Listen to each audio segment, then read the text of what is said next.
Good afternoon. Joining us on the line now is Coronation Street legend, actor Charlie Lawson. He's celebrating over 40 years on stage and screen. His memoir, That's Life, So It Is, talks about his best-known role as Jim McDonald in Corrie, as well as his shenanigans at boarding school, his experiences of the Troubles in his native Northern Ireland, and some of his first acting roles. Welcome to the show, Charlie. Hi, Hannah. How are you doing? And may I say how absolutely bloody freezing it is back over here. And it's throwing it down and it's actually pitch dark. Oh, so, no. I hope you're all enjoying yourselves over there. Yeah, we're okay, thanks. Good. Oh, dear. So I'm guessing putting this book together was quite fun, I suppose. Yeah, it looks like you've had quite an interesting, fun life in general. Yes, you could say that, darling. Well, look, I was asked to do it many years ago. I'll tell you the full hit. Actually, when I was still under contract at Corrie, in other words, prior to 2001, Granada had its own publishing business, and they asked me to do it. And I wrote about 10,000 words, sent it off to them. And they said that we couldn't possibly print this. So it was as simple as that. And as I describe in the opening of the book, what I was actually writing about was contractual goings-on at that particular time to do with me and my contract. And I was writing it in the book, and they felt that that would be inappropriate to discuss. So, and the long and the short was, I went upstairs, shook hands with the then producer, and we agreed that if the character stayed on past 2001, the likelihood would be that they would kill him off because they were getting bored with the character because Liz McDonald had, funny enough, gone to Spain. And so they didn't know what to do with my character. And as you can remember, Jim McDonald was not a character you could do nothing with. So we shook hands. I've been back about 9 times. The last time was 2018, round about which time various scientists around the world told us we were all going to die unless we stayed indoors forever and ever. So COVID hit and I started writing. Unfortunately, I'd kept a diary from the age of about 7. Oh, wonderful. So it was extraordinarily cathartic, if sometimes emotional. But by the time I'd finished, I was smiling a couple of years ago. And I'm glad I did it. It's very good for the soul, actually. You know what I mean? Because you remember things that you didn't want to remember, but also you remember some great times. So I don't regret it at all. And now, of course, it's published, and bring it on, kids. Because you're very honest. I mean, as well as talking about your professional life and different people that you've worked with over the years, and obviously go into a lot of detail about Coronation Street, you talk about your personal life as well, and that hasn't always been straightforward. No, I mean, and those of you out there who are listening who will have experienced boarding school will know that, well, we'll put it this way, Northern Irish boarding schools, although quite common, are pretty tough places. It ain't like Eton and Harrow or anything like that, carry on. You know, I escaped abuse by the skin of my teeth, not, I hasten to add, by any of the teaching staff, housemasters, or anything like that. But I went to boarding school when I was 6 years and 9 months old, which is too young by anybody's standard. But anyway, I got away with the skin of my teeth when I was about 10 and 11 from, unfortunately, someone who will remain nameless. But I know who he is, and he knows who he is, and lots of other people know exactly who he is. Back home, and then latterly, when I was about 16, I escaped again because I was a tough little so-and-so, and again because I've been advised not to. I don't mention his name, but he was a senior boy, and everybody in the industry knows who he is. So, and then of course, you know, you go into Do you want me to keep talking, Hannah? Oh, please do. Oh. Yes. People don't want to hear me. Then you, and during those very formative years, in the mid to late 70s, shall we say, there was an awful lot happening back home in Northern Ireland, as your listeners will be very aware. And it was happening in England as well. So it was, and indeed some parts of Spain. But, I had been, drawn to loyalism, red, white and blue loyalism, if you like, as opposed to republicanism, being a Protestant young man. And I had met some very interesting folk.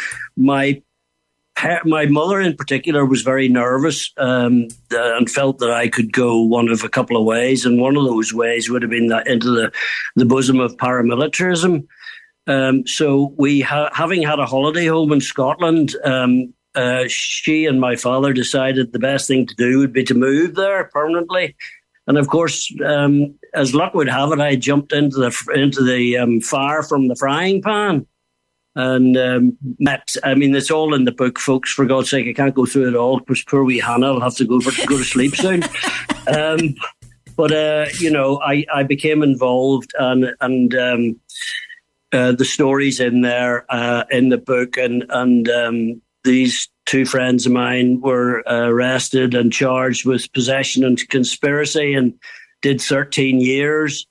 And I managed to keep on the outside of that, although I was part of the setup, so to speak. I knew what was going on, as did several other people in the village. And then, of course, I was pursued for years by Special Branch because they just wanted to keep their eye on me. And I was rehearsing in London, as I describe in the opening chapter of the book. I was actually shouting "Read the Will" to Mark Antony and Julius Caesar for the Royal Shakespeare Company, and I was arrested. Gosh. And taken away and not given a cup of tea, and just asked some really boring questions about Mike and John and the people I knew. And this followed me around for 2 or 3 years. And then, of course, one becomes a full-time actor in 2000. And from then on, Hannah, really every single job, of which there have been thousands, has its own story. And you kind of arrive up at Corrie, which I incidentally turned down in about 1987 because I was so po-faced about it. I was with the English Shakespeare Company on a world tour, and I said there was no way I'd be joining some Mancunian soap nonsense. And then they sort of came back to me in 1989, and funnily enough, as I describe in the book, it was one of those very rare occasions where I was auditioning by way of an episode. In those days when television was wonderful, the Bill, not content with wanting me to do an interview, they wrote a bloody episode for me, which was the essentially the interview, an audition for a long-running new character. I did that, and then I travelled to Manchester 2 days later to meet them, the producers up there. The following morning, I was offered a full-time role in the Bill for a year, and that afternoon, I was offered a 2-year contract with Corrie, which is one of these amazing days that happens very rarely in an actor's career. However, I talked to my agent, and the money was better at Granada, so Manchester, I was bound. And the rest, as they say, is history. I mean, in terms of drama that your character went through, there's so much stories to do with, various stints in prison, domestic violence, a near fatal fight with your son, one night stand with your son's ex-girlfriend. I mean, there was plenty of drama. It must have been a really fun part to play. And you've been doing your homework, haven't you, missus? Yeah, I mean, once the writers got the hold of the McDonald's, the floodgates opened, because they really, and I'm being very delicate about this, they really had no expectation of some hairy-arsed Ulsterman from Belfast turning up to be a permanent sort of character. So they had no idea that this ex-soldier was going to turn up, let alone be from Belfast. And so they worked extremely hard. And as we all did, as the McDonald's, and I had a contribution to make upstairs as well. And gradually, once they got the hang of who we were as actors and actresses, then they became brilliant within a year, and we enjoyed 10 very good years out of 11. And excuse me, this damn phone is going. I hope you can't hear it. No, I can't. No, you're fine. That's fine. Yeah, and I mean, really, we would open our scripts every 2 weeks and just go, that is brilliant. And, I look back on it with great fondness and great pride. We were very proud of the family we created. And Bev and I, fortunately, got on terribly well and worked very well with each other, which showed great. Hannah, 2 seconds. Yeah. Talk amongst yourselves, people. I think it was a dog I heard in the background. Couldn't be 100%, but or maybe there was somebody at the door. I'm not sure. He'll be back. He's back. Seamus barking at the foot. I thought it was a dog. As soon as I'd said that, I thought, oh God, I hope it wasn't a human. So really the writing was superb. And I mean, people always ask me what was the best storyline, and there were so many. I mean, the domestic violence opened up huge things. There were questions in Parliament. But we enjoyed playing those scenes. The affairs were wonderful. Although I have to say, Elizabeth had a damn sight more than than young James. But I suppose the favourite is if you ever get a chance to talk to Dan Day-Lewis, he'll tell you about My Left Foot. And playing, I wasn't playing a character that was that handicapped, but nevertheless was in a wheelchair.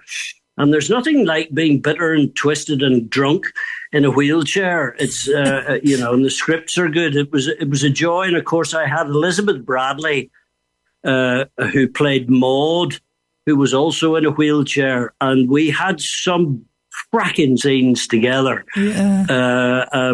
2 of which are my favourite all-time scenes I've ever recorded in Corrie. But,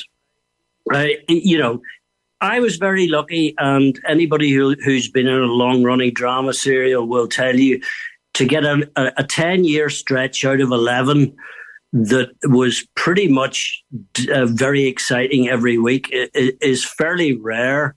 And even when I would be in the Rover's Return, having a chat to Jack Duckworth or whatever, I always had a good time because the props department always furnished me with real beer. Oh, lovely.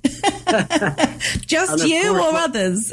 Yeah. And of course, then when Guinness arrived on the scene in Weatherfield at the Rover's Return, pretty soon there was a lot of actors feeling worse than wear on a Friday afternoon. And so management decided that this would have to stop. But there was only one person who could legitimately drink Guinness, and that was Jim McDonald. So I was laughing even then. Oh, lovely. Great stuff. And it makes a huge difference that you all got on so well as well, because, whatever is happening on screen, whether you've got to do love scenes together or you've got to have a fight, when you're not filming, it would make a huge difference that you enjoy each other's company and respect each other and that kind of thing. Yes, I mean, I write about this. There's a great sort of rosy garden myth about this. Look, there were 40 people with very big egos in the green room when I was there, and not everybody got on, but we all made 3 or 4 episodes a week, and that was the object of the exercise. And when we worked together, there was never any ill feeling. And when I started the Coronation Street cricket team through the 90s, that brought us all together, girls and boys. Sarah Lancashire used to turn up for us and what have you, but that brought us even closer together. Now, there were, it's in the book, there's no secret, so I'm not ashamed to tell the truth, and I never have been in my 65 years on this planet. But, there were people in there who did not get on, and there were some almighty rows which are in there, and the truth. And whether you like it or not. Those are the facts of life, and everybody bloody well knows it. So don't let anybody start saying that it wasn't true, because it was. Fortunately, I got on with everybody. I had a couple of fallings out with people. That's no secret. It's been documented. It's in the book, and. But it's not. It wasn't all hunky dory. But 90% of the time, it was very great fun. And the green room at Granada at Coronation Street was the most politically incorrect, filthy, or most hilarious room I've ever been in my life. You put 30 egos together waiting 4 hours for a scene, and let them get bored. And I'll tell you what, the crack was 90. Oh, brilliant. Nice to hear. And I have to ask you about your friendship with fellow actor Adrian Dunbar. I understand that he was the first Catholic you met. Yes, I mean, and your listeners from my neck of the woods and my generation will understand that education was segregated. Indeed, life was segregated. So if you grew up a Protestant like I did, you went to a Protestant school and you never mixed with Catholics. And I remember doing a documentary with Eamon Holmes and saying, if we hadn't been in television, we wouldn't be having this conversation, because he went to St. Malachy's or whatever, and I went to Campbell College. And I apologise, Eamon, if it wasn't St. Malachy's, if it was St. Joseph's. I don't remember which, but then it wasn't my neck of the woods. But Eamon and I are best of friends. Indeed, he married Debbie and I last year. But oh, nice. Yeah. But Dunbar and I met and became firm friends very quickly. And one of the funny stories is he wanted to move from his brother John's flat in Kilburn, which we call County Kilburn up in North London, and for various reasons. But I was living down in the East End on the Isle of Dogs. And Eddie was a couple of years below me in drama school. So I said, well, come and look at the place you could move in. No problem. So I showed him into my flat, which had pictures of the Queen, the Union Jack, the Ulster flags and everything all over the bloody place. And he said, Charlie, we need to sit down and have a wee chat here. And we've never, ever had a cross word, Eddie, about politics. We've been like brothers for 44 years. And, and indeed, one of the stories in the book is very early on in my career, around about 1982, just after the hunger strikes, when you'll be aware of, Republican prisoners were starving themselves to death. And my community would have been celebrating this. And there was a play by Peter Sheridan called Diary of a Hunger Strike that came out. And blow me, having got my equity card and being a young actor, I was still at drama school. I was snapped up at the audition and asked to play Crawford, who was Bobby Sands, the famous hunger striker, if you like. Bobby Sands' cellmate. And this was a huge opportunity for a massively strong, a massively exciting, a massively dangerous new play that has been written. And I'd been asked to play the co-starring role in it.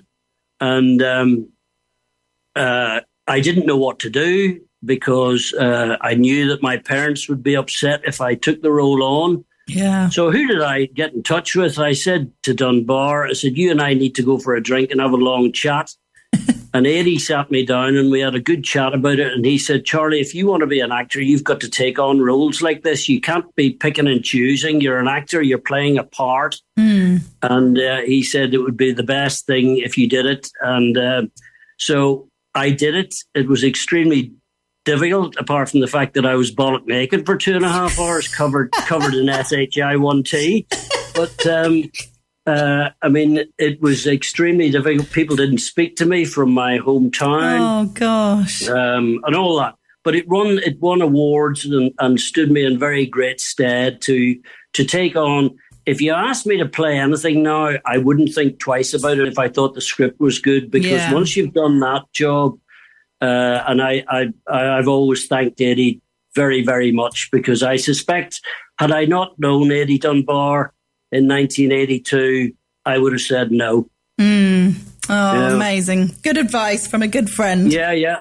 Absolutely, and we were all delighted back home when he suddenly got all the. I mean, Eddie's been around for ages, doing wonderful, wonderful work on screen, TV, and theatre. But when he discovered and invented Ted Hastings, we couldn't have been more over the moon, because he got the attention he deserved. Yeah, brilliant. Well, if people want to get a copy of your book, it's all in there. It's called That's Life, So It Is, My Story. It's available on our website, TRE.radio, and it's by Charlie Lawson, who we've been chatting with today. Charlie, thanks so much for joining us. Lovely to chat with you. Thank you very much for having me, and best wishes to all you lovely people out there enjoying the sun and the sea and the sangria. Thanks, Charlie. Send me a wee link, Hannah, whenever you get that. Send us a wee we'll link, do. darling, all right?